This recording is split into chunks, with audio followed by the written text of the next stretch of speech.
Oi, turma, eu sou o professor Souto. Pelo tema vocês estão vendo já que é o final da gravação de física com universo e física moderna. Não se pode falar em física moderna, em mecânica universal, sem falar de Albert Einstein, não é verdade? Sabemos também que existem físicos, eu já vou mostrar uma nova linha de raciocínio da física moderna, mas é só uma pincelada, né, para você ver como é que a coisa está evoluindo. O importante aqui é que nós vamos pontuar algumas coisas que caem no vestibular. Primeira coisa, vamos entender a fórmula da energia, o que significa esta fórmula de Einstein, que é energia é m vezes c ao quadrado, né? Qual é o significado e quando você vai aplicar esta fórmula, tá? Então, este E aqui é a energia liberada,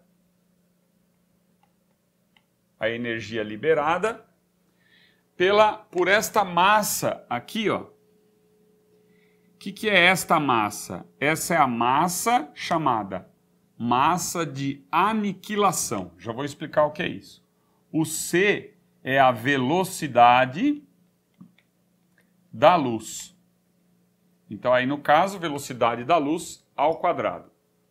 Sabemos que um valor da velocidade da luz aproximada, que é pedida em vestibular, é de 300 mil quilômetros por segundo, né? Essa é a velocidade que você vai encontrar no vestibular. A verdade, ela é aproximada, né? E ela tem infinitas casas decimais. 298.998 quilômetros por segundo, vírgula, e assim vai. Mas não pense, isso não é o mais importante agora, né? O mais importante é você entender a ordem de grandeza da velocidade da luz. Outra maneira de expressar a velocidade da luz é na forma em notação científica em metros por segundo. Então nós temos 3 vezes 10 à oitava metros por segundo. Tá? Então você também vai encontrar a velocidade da luz apresentada nessa forma. Lembrando que 3 vezes 10 à oitava, eu escrevo assim, né? Ele é 1, 2, 3, 4, 5, 6, 7, 8 zeros.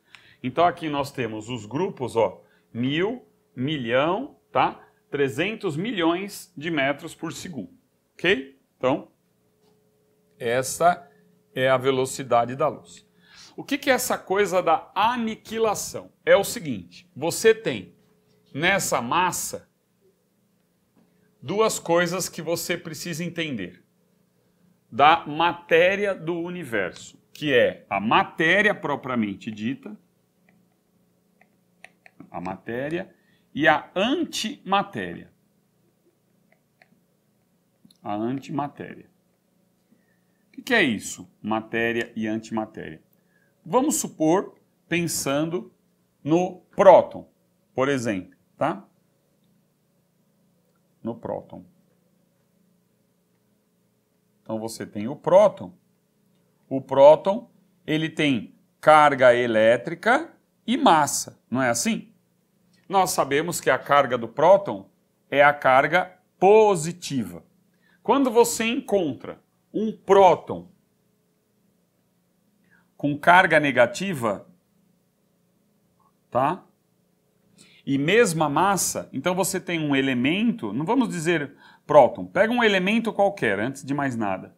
Pega um elemento qualquer de carga positiva e uma determinada massa m. Se você pegar essa mesma partícula com carga negativa e mesma massa, na hora que elas se encontram, elas vão se aniquilar. Então, se essas duas partículas se juntarem, elas sofrem o chamado aniquilamento. O que é isso? Você vai transformar massa em energia, tá? É para isso que serve esta fórmula aqui. Ok? Então, nós vamos colocar aqui alguns nomes né, de matéria e antimatéria. Então, uma coisa básica que você precisa saber. Eles têm a mesma massa e sinais contrários. Por exemplo, se você pensa no elétron, né, existe o elétron não é carga negativa? Existe uma partícula com carga positiva com a mesma massa do elétron. Lembrando também que o próton e o elétron, se você for pensar em massa do elétron, a massa do elétron ela é aproximadamente 1.840 vezes menor que a massa do próton, né? Então eu posso até escrever isso aqui, ó. Você pega a massa do próton, divide por 1.840, dá a massa do elétron. Então, vamos colocar aqui alguns nomes para você saber, tá? Considerando a matéria e a antimatéria e o aniquilamento, transformação de energia. Turma, pensa assim, o examinador, ele não vai te obrigar a decorar todos os nomes, não dá, você ainda está no ensino médio. O que você precisa entender? No caso do elétron, ele tem carga negativa, uma partícula de mesma massa é o antielétron, tá? Aí dá-se o nome positron. Mas você não precisa saber nada disso. O que você precisa entender é que existe a partícula e a antipartícula, tá? Então o nome, ó, partícula e antipartícula. O que você precisa realmente saber? Que eles têm a mesma massa e têm sinais opostos, tá? E no universo acontece essa reação, né? Não é bem um nome assim, esse encontro, tá? Faz uma transformação de energia. Então, se eu tenho o próton, que é a carga positiva, eu tenho o antipróton, que tem a mesma massa e carga negativa, tá certo? É isso aí. Agora vamos continuar falando de universo mecânico. Turma, então vamos analisar que o aluno fala, ele sempre pede para a gente, mas como é que eu calculo isso? Então vamos ver aqui, ó.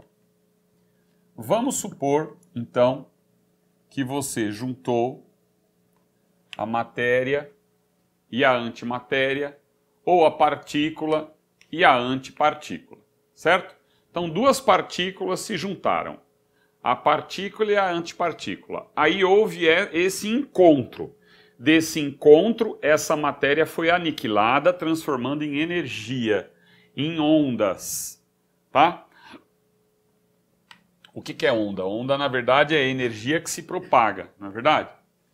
Então, vamos calcular. Se eu tenho, por exemplo, aqui, 1 grama de determinada substância. Então, 1 grama de massa.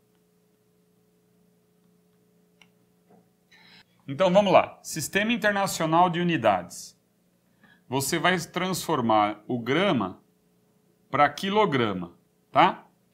Então, nós temos 1 vezes 10 a menos 3 quilogramas.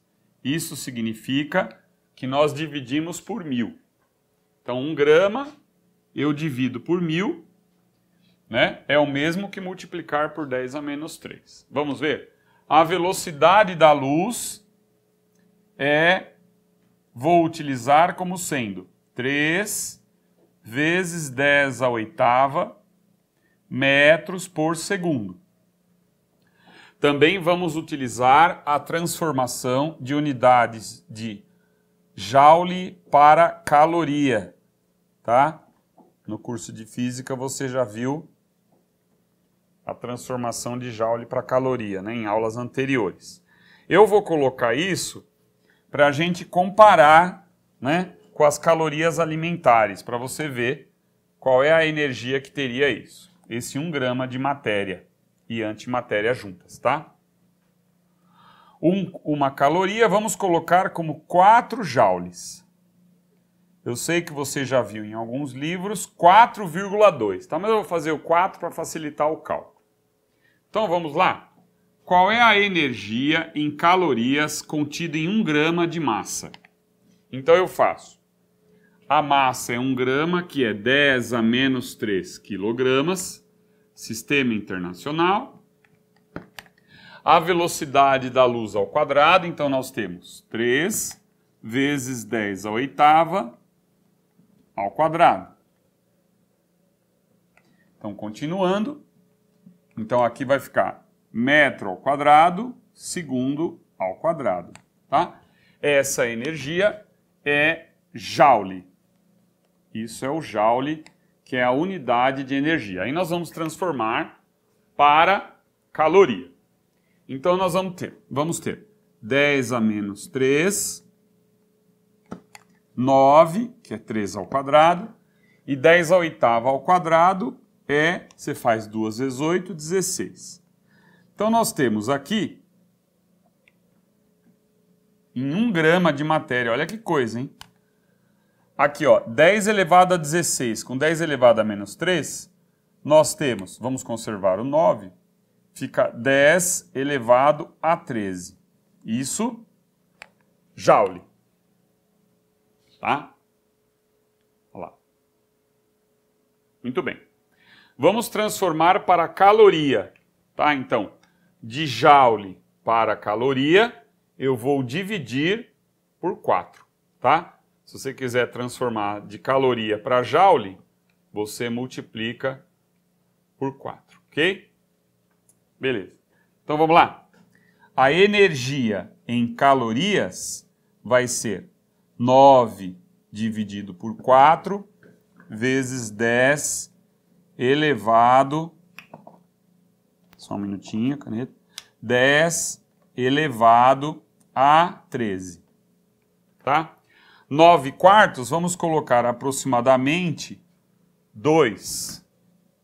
Vamos colocar aproximadamente, só para a gente ter uma noção da quantidade de energia.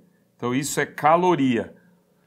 Turma, dá uma olhada. 1 grama, olha, eu vou pegar a energia, vou escrever assim, ó, 2 acompanhado de 13 zeros, olha isso. Em caloria, vai ficar 1, 2, 3, 4, 5, 6, 7, 8... 9, 10, 11, 12, 13. Olha isso. Dá uma olhada na quantidade de energia liberada em calorias por 1 grama de massa. Tá?